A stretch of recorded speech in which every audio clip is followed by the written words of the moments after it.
Ayan, good afternoon po ma'am, good afternoon everyone. So ngayong hapon ay gagawa tayo ng isang recycled material out of a sako. So to be specific po, ang sakong ito ay sako ng bigas.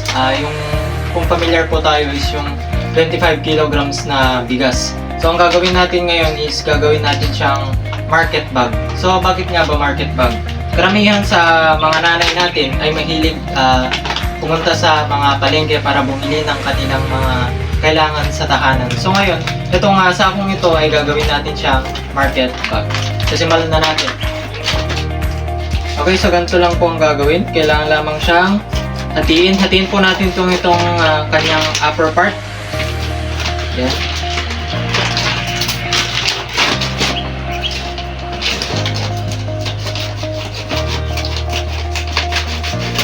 Yan. So, ganito po ang magiging itsura pag inalis natin yung kanyang upper part o yung taas ng sako. So, next naman is gagawa tayo ng kanyang hawakan. So, ito pong hawakan niya ay made out of sack din.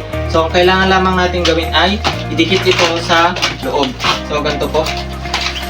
So, ayan, ang kailangan lamang natin gawin ay idikit itong kanyang hawakan dito sa loob. So, ganito lang po. Gagamit tayo ng glue gun. Ayan.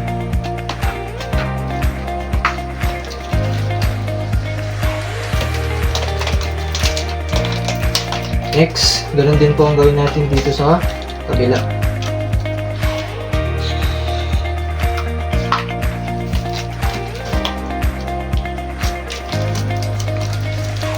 Okay, sunod naman natin dito sa kabilang side. So ayan, kung nakikita natin, kalahati pa lang ang natatapos, then isunod natin itong kabila.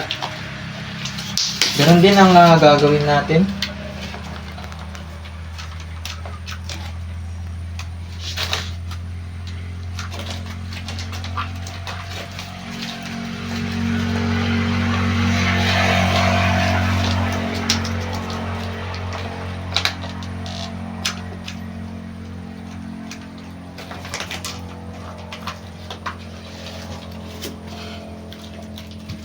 Okay, so ayan.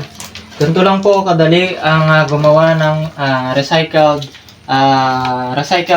market bag. So ayan, pwede na natin siyang gamitin. Ayan, oh. Ganito lang po siya kadali. Pwede na siyang lagyan ng iba't ibang pinamili ng ating mga magulang.